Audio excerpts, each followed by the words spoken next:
परिचय। शिखा और उसके माता पिता मुंबई के लिए हवाई जहाज पकड़ने के लिए हवाई अड्डे पर हैं।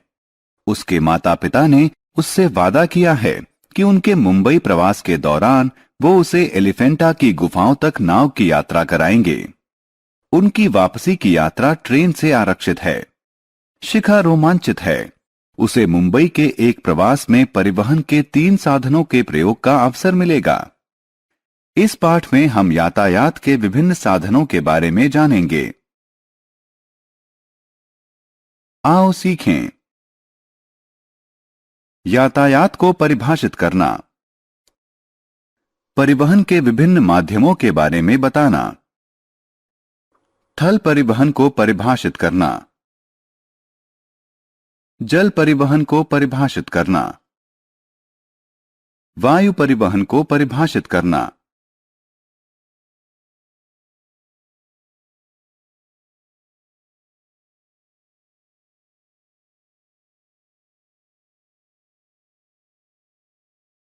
परिवहन वस्तुओं, व्यक्तियों और जंतुओं के एक स्थान से दूसरे स्थान तक के आवागमन को परिवहन कहते हैं। परिवहन दूरियों की बाधा को दूर करता है और विभिन्न स्थानों के बीच व्यापार को बढ़ावा देता है।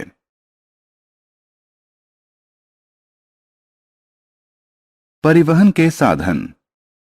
हम सामान लाने जाने के लिए ट्रक, ट्रैक्टर, मालगाड़ी और मालवाहक पोत और हवाई जहाज का प्रयोग करते हैं और यात्रियों को एक स्थान से दूसरे स्थान तक लाने ले जाने के लिए बस, ट्रेन, कार और हवाई जहाज का प्रयोग करते हैं।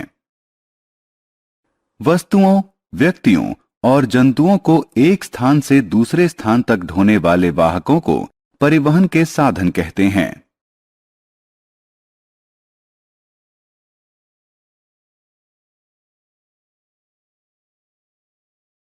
परिवहन के माध्यम। व्यक्ति, जंतु और वस्तु को सड़क, रेल, पानी या वायु के माध्यम से स्थानांतरित किया जा सकता है। परिवहन के लिए प्रयुक्त होने वाले विभिन्न माध्यमों को परिवहन के माध्यम कहते हैं। परिवहन के माध्यमों को मुख्यतः 3 भागों में बांटा जा सकता है: थल परिवहन, जल परिवहन और वायु परिवहन। सड़क परिवहन। धरती पर होने वाले वस्तुओं और यात्रियों के यातायात को थल यानी भूमि परिवहन कहते हैं। थल परिवहन को सड़क परिवहन और रेल परिवहन में बांट सकते हैं।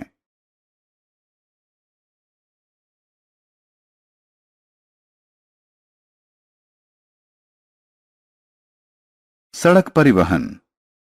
सड़क जमीन पर एक स्थान से दूसरे स्थान को जोड़ती है। जिस रास्ते या मार्ग पर गाड़ियां चलाई जाती हैं, उन्हें सड़क परिवहन कहते हैं।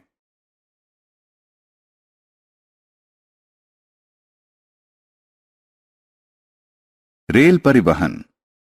ट्रेन की सहायता से रेल की पटरियों पर वस्तुओं और यात्रियों की होने वाली यात्रा को रेल परिवहन कहते हैं। जिस रास्ते या मार्ग पर ट्रेनें चलती हैं, उसे रेलवे कहते हैं।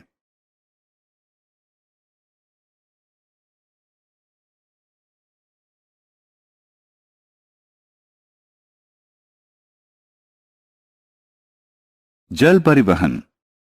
पानी में यात्रियों और सामान के यातायात को जल परिवहन कहते हैं। यात्रियों और सामान नाव और जलपोत की सहायता से देश के अंदर और देश के बाहर स्थानांतरित किए जाते हैं। वायु परिवहन। यात्रियों और सामान को हवाई जहाज और हेलीकॉप्टर के माध्यम से एक से दूसरे स्थान तक ले जाने को वायु परिवहन कहते हैं।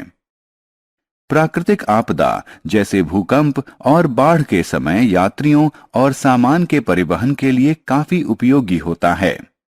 यह परिवहन का तीव्रतम साधन है।